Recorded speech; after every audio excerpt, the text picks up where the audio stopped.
모든 게 지금 스탑된 상태이기 때문에 거의 믿을 수 없는 하락을 보이고 있는데, 지금 전 세계가 영향을 받고 있고 재난기본소득 정도는 좀 필요하다고 봅니다. 긴급 자금은 신청했는데 3개월 후에 나오면 그게 무슨 긴급입니까?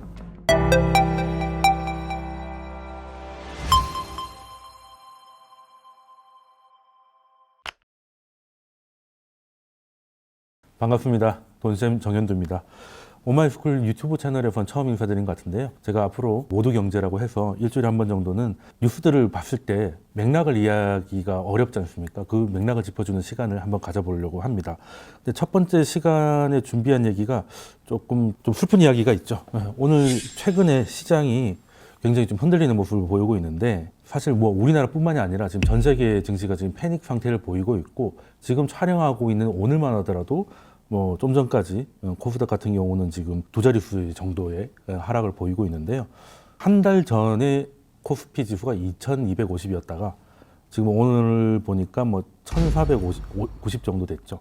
뭐 거의 믿을 수 없는 하락을 보이고 있는데, 이게 왜 이렇게 된 건가? 뭐 현상에 대해서는 잘 알고 계시겠지만 이제 본질적인 좀 원인을 좀 생각해 보겠습니다. 일단 원인이라고 하면 지금 뉴스를 다 뒤덮고 있는 것이 바로 팬데믹, 이제 코로나 사태인데요. 일단 팬데믹이라고 하면 그 이제 모두라는 뜻이라고 합니다. 하필 또 모두 경제다 보니까 팬데믹 이코노미라고 해야 될지 모르겠습니다만, 모두 감염이 될 수 있는 위험에 노출됐다는 뜻이고요. WHO가 선언을 한 건데, 지금까지는 WHO가 공식적으로 팬데믹 선언을 한 게 세 번째입니다. 첫 번째가 지금 홍콩 독감이라고 혹시 기억을 하실런지 모르겠는데요. 그 사스가 아니라 1968년에 홍콩에서 이제 독감이 돈 적이 있어서 한 2년 정도 전 세계에서 이제 팬데믹 현상을 보여서, 그게 지금 아직도 종결은 안 됐어요. 2015년까지 사망자가 나오거든요. 현재 뭐 누적 사망자가 100만 명이 넘어가고 있는 그런 일이 있어서 첫 번째 팬데믹이 선언됐던 기억이 있고, 아마 두 번째 거는 기억을 하실 겁니다. 2009년에 신종플루 때문에 선언됐었고, 우리나라도 74만 명 이상의 확진자를 보이기도 했었죠. 물론 그때는 타미플루라는 치료제가 나오면서 좀 빨리 좀 진정되는 모습이 없지 않아 있었습니다. 그리고 그 세 번째가 지금인데요. 오늘 기준으로 유럽의 누적 확진자가 이제 중국을 넘어섰다, 뭐 이런 많은 이야기들이 좀 나오고 있는데, 물론 이런 일이 벌어지면 증시가 충격을 받는 건 너무나 당연한 일인데요. 근데 지금 상황을 보면 이 슬라이드를 하루 이상 쓸 수가 없는 지경입니다. 왜냐하면 급락 속도가 너무 빠르기 때문이죠. 한번 보시면 이게 다우존스, 미국의 이제 대표적인 대형주 30개를 모아서 만든 게 다우 산업지수인데요. 지금 보면 거의 한 달도 안 되는 시간에 30% 이상이 빠지고, 불과 한 달 전에 29,800까지 있었던 지수가 지금 2만이 무너진 상태입니다. 그리고 둘째가라면 뭐 서러운 게 유가입니다. 유가는 오늘 새벽에 $20를 깰 뻔했죠. 아무리 팬데믹이 뭐 글로벌한 선언이 되고 하더라도 이 정도의 일인 것인가가 좀 고민스러운 건 사실입니다. 너무나 당황스러울 정도의 하락폭이고, 아마 주식을 하셨거나 투자를 하신 분들의 경험이 10년이 안 되시는 분들은 이런 거는 구경도 해보시지 못했을 거예요. 금융위기 때 참여하지 않으셨다면. 근데 지금 하락 속도만 놓고 보면 금융위기를 넘어가고 있거든요. 그러면 여기까지가 우리가 그냥 뉴스로 볼 수 있는 현재 현상입니다.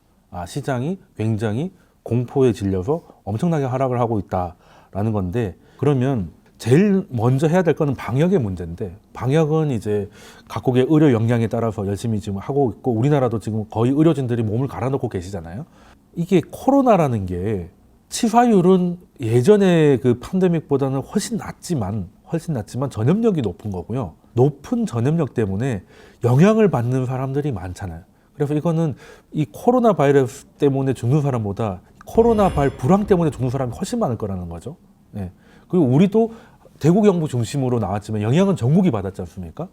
그게 전 세계적으로도 똑같은 거예요. 이제는 뭐 어디 중심이다 이런 말할 필요가 없고, 이제는 유럽이 중심이 됐고, 이제 유럽과 미국 같은 경우는 특히 트럼프 대통령이 30일간 국경을 닫으면서 유럽에서 감염됐을지도 모르는 사람들이 미국으로 대거 귀국을 하면서 또 공항이 또 다른 신천지가 됐다, 뭐 이런 얘기도 있거든요. 그래서 지금 미국이 하루에 1000명 이상씩 확진자가 늘어나고 있는 것도 한 영향이 아닐까 싶은데, 자, 그건 이제 방역의 문제고, 이제 행정부하고 중앙은행이나 이런 데서는 뭘 해야 되겠느냐? 당연히 경기 부양을 해야죠. 당연히 경기 부양해야 됩니다. 코로나가 무서운 게 뭐냐면 제가 얼마 전에 제가 뭐 전 늘 밤늦게 일을 하기 때문에 이제 저는 저녁을 먹으러 가는 시간이 이제 자정 정도에 가요. 그러다 보니 이제 갈 수 있는 데가 좀 제한적이라 가지고 늘 가는 데만 가는데 제가 그나마 좀 일찍 가서 남들 저녁 먹을 때도 한번 가봤는데 두 테이블 있어요. 나름 맛집이라서 굉장히 잘 되는 데인데도 불구하고 그리고 거기 이제 순댓국집인데 고기를 어마어마하게 주시더라고요. 원래 먹던 게 있어가지고 이게 나중에 이제 다 개선할 때 말하면 고기를 좀 많이 주셨다고 하니까 이게 국물을 내려면 어느 정도 끓여야 되는 양이 있는데 예, 이제 그 고기만큼도 소화가 안 된다는 거죠. 한 시간에 한 테이블 받는다 뭐 이런 식으로 이제 푸념 아닌 푸념을 하시는데 그러면 어떻게 해야 되겠습니까? 보통 이런 크라이시스가 와서 위기가 오면 경기가 확 꼬꾸라지면 정부는 이제 정부 주도로 돈을 풀어서 좀 경기를 끌어올리고요. 중앙은행은 금리를 낮추고 아니면 또 다른 정책을 써가지고 경기 부양을 해야 되는데 지금은 조금 독특한 게 뭐냐면 매출이 끊어져요. 그러니까 수입이 끊기는 사람들이 많아요. 지금 당장 그리고 전반적으로. 그래서 이 나중에 뭐 임대료 낮추고 이런 건 나중 문제예요. 지금 매출 자체가 안 나오고 뭐 지금 이자 부담 때문에 힘들어요. 뭐 이런 거 아니잖아요. 그냥 사람들이 안 다니는 거거든요. 그리고 뭐 강의만 하더라도 강의를 할 수 없는 상황이다 보니까 관련 사람들이 뭐 강사는 물론이고 거기 관련된 사람들도 많지 않습니까? 모든 게 지금 스탑된 상태이기 때문에 저는 솔직히 뭐 기본소득 이런 거에 대해서는 조금 더 고민이 필요하다고 생각하는 사람인데 재난기본소득 정도는 좀 필요하다고 봅니다. 미국이 어제 그렇게 떨어지다가도 약간의 마지막에 반등을 했던 이유는 상원에서 인당 얼마씩 돈을 주겠다는 그 법안이 통과를 했기 때문이에요. 지금은 매출이 발생하지 않기 때문에 정부가 그냥 누가 됐든 간에 돈을 찔러줘서 현금 흐름을 강제로 일으키는 게 좀 필요하거든요. 그래서 지금 재난소득 얘기가 나오는데 사실 처음 이야기가 나왔을 때 지금 차관의 정책시장 같은 경우는 김상조 정책시장 같은 경우는 약간 부정적인 얘기를 해서 제가 그 굉장히 좀 화가 났던 기억이 나는데 반대의 논리 지금은 가고 있어요. 워낙 분위기가 그렇게 되니까 초반에는 어떻게 말씀하셨냐면 재정 균형이라는 게 쉽게 말해서 정부가 돈을 많이 쓰면 신용등급 떨어진다는 얘기죠. 재정 균형이 금과 옥조의 가치는 아니지만 이게 이런 식으로 무너지면 안 된다라고 말씀을 하셔서 사실상 거의 반대를 하신 거거든요. 이건 의회에서 야당이 반대하기 전에 청와대에서 일단 손사래를 먼저 쳤다고 전 느껴졌기 때문에 굉장히 황당했다는 거죠. 왜냐하면 지금은 재정 균형 이런 거를 따질 때가 아니에요. 굶어 죽게 생겼는데 집에 먹을 게 컵라면밖에 없어요. 이거라도 먹여야 되잖아요. 근데 거기다 대고 컵라면 너무 짜고 인스턴트니까 건강에 나쁘니까 먹으면 안 돼. 이 얘기를 하는 거거든요. 그러니까 굉장히 건강하게 죽으란 얘기죠. 살아난 다음의 이야기지. 그래서 지금 그 이후로 지자체에서 움직임이 나오니까 지금은 또 문 대통령께서도 뭔가 이제 얘기를 하셨는데 오늘 또 50조 정도 쓰겠다라는 발표가 나왔는데 이것도 사실 좀 실망스러운 게 정부가 하는 건 별로 없어요. 네, 은행이 다 해란 얘기입니다. 엄밀히 말하면. 정부가 돈을 너무 안 써요. 우리나라 정부가. 경제는 세 가지의 주체가 있어요. 가계, 기업, 정부가 있는데 지금 정부는 돈을 너무 벌고만 있어요. 그래 우리나라 신용등급 올라갔다고 우리끼리 막 국뽕이 취해 있는데 그게 과연 좋기만 한 것일까? 그렇다고 그냥 신용등급 신경 쓰지 말고 돈을 마구 쓰자는 건 아니지만 이럴 때 쓰자고 모아놓은 거 아닐까라는 생각을 하거든요. 그리고 지금은 미국에서 먼저 통화수합 얘기를 먼저 꺼냈습니다. 한국이나 브라질 같은 데랑 통화수합 해야 된다고. 이게 뭐겠습니까? 그런 나라들이 경기 부양할 수 있도록 길을 터주겠다는 얘기거든요. 어깨동무 해주겠다는 건데 외국에서 더 신경을 써주는 것 같으니까 지금 황당한 거죠. 저는 이번에 한국의 질본이 한 일은 국제 공중보건의 그 퀀텀 점프를 가능하게 했을 거라고 봅니다. 왜냐하면 전염병이 현대에 이렇게 창궐한 것도 오랜만이고 그리고 이렇게 대규모로 전수조사나 뭐 이런 모든 데이터들이 투명하게 수집된 것도 사실 한국이 처음 한 거랑 마찬가지죠. 지금 일본도 믿을 수 없고 중국은 그냥 다 막아놓은 상태다 보니까 이런 일이 다시 벌어졌을 때 국가가 어떻게 해야 될지 매뉴얼을 만들 때 큰 기여를 했다는 건 맞는데 경제 방역이 안 된다는 거예요. 경제 방역이 안 되는 거고 그래서 지금은 국가가 뭐 그런 말이 있잖아요. 무엇이 중요한디라고 하잖아요. 지금 재정균형 이런 것보다는 지금은 국가가 막아줘야 됩니다. 그리고 한국은행도 뒤늦게 끌려가다시피 해서 더부자 인하를 하긴 했잖아요. 근데 이럴 거면 우리나라는 미국보다 훨씬 먼저 확산을 겪었는데 왜 3월에는 이러지 않았느냐. 쉽게 말해서 미국이 얼마나 하는지를 보고하겠다는 그 보수적 태도라는 거죠. 물론 금리 인하가 항생제도 아니고 바이러스 잡는데 무슨 소용이 있겠냐라고 하시는 분들도 계시지만 지금 바이러스 때문에 죽는 게 아니라 경기가 이런 식으로 무너지면 그 여파가 장난 아닐 수도 있고요. 그리고 저는 우려되는 게 지금 자영업자분들, 그러니까 지금 소비 패턴이 굉장히 바뀌고 있습니다. 굉장히 바뀌고 있고 저희 어머니만 하더라도 아파트에서 길만 건너면 홈플러스이기 때문에 뭔가 온라인 주문이란 걸 해보지 않으신 분인데 이제는 온라인으로 해보니까 굉장히 편하다. 많이 넘어가고 계세요. 그리고 코로나가 나온 건 혼밥입니다. 그렇지 않습니까? 이제는 사람들이 굉장히 얇게 연결돼요. 기술을 통해서. 뭐 단톡방이라든지 화상이라든지 실제 만나지 않는 기술을 통해서 만나는 것들이 빠르게 확산되고 있기 때문에 이 편리함이 또 있어서 나중에는 전후에 사람들이 코로나가 지나간다 하더라도 어느 정도 돌아오겠지만 이게 수요가 많이 바뀔 것 같거든요. 근데 여기에 대해서 이렇게 빠르게 바뀌는데 자영업자들이 할 시간이나 자금적 여유가 과연 있을까? 오늘 문 대통령께서도 그림의 떡이 되지 않게 하라고 말씀하셨는데 진짜 그렇게 돼야 되는 거예요. 지금 우리나라가 뭔가 하려고 하면 신청해가지고 긴급 자금을 신청했는데 3개월 후에 나오면 그게 무슨 긴급입니까? 3일도 아니고.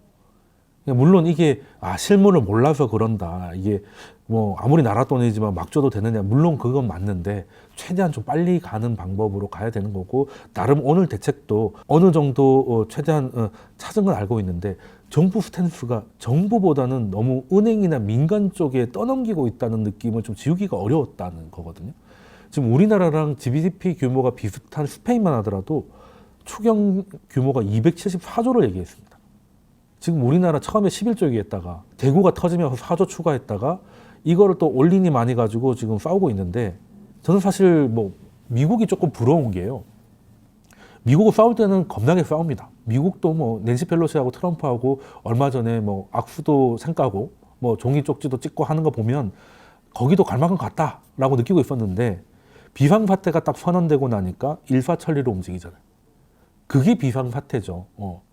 비상사태니까 일단 살리고 보자가 되는 거고 미국에 처음에 퍼졌을 때 제일 얘기 많이 나왔던 게 검사 비용만 뭐 3,400불이라서 돈이 400만 원이라 사람들 검사 안 할 거다 뭐 이런 우려감이 컸었거든요. 근데 이거 국가 지원으로 다 넘어갔잖아요. 32불이면 됩니다 이제. 우리나라 돈으로 5만 원도 안 하면 우리나라보다 비슷하거나 싸진 거예요. 물론 체류비에 따라서는 다르겠지만 일단 거기서 연방이 지원하기로 했고 그리고 미국은 주급의 형태로 많이 받기 때문에 병가라는 걸 잘 못 냅니다. 미국에서 일을 해보신 분은 아실 거예요. 하루 이상 낼 것 같으면 그냥 그 주는 그냥 쉬는 겁니다.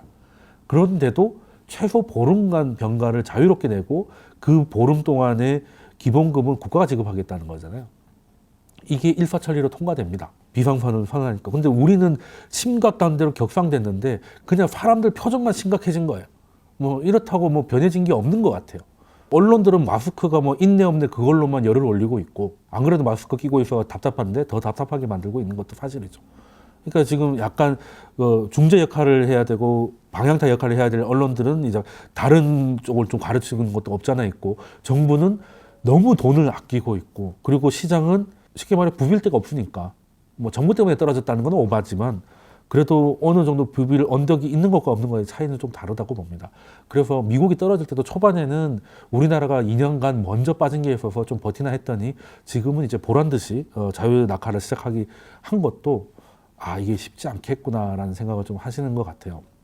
그래서 지금 우리가 해야 될 거는 다른 거 없습니다. 일단은 한국은행 같은 경우는 어떻게든 미국이 사인을 줬기 때문에 통화 수합을 걸고 그러고 금리를 더 낮추고 그리고 돈을 최대한 풀고 그리고 그 보증에 대해서 그러니까 이 안에서 이런 것 때문에 일어날 수 있는 부도나 이런 것들을 좀 막아줘야 된다고 봅니다.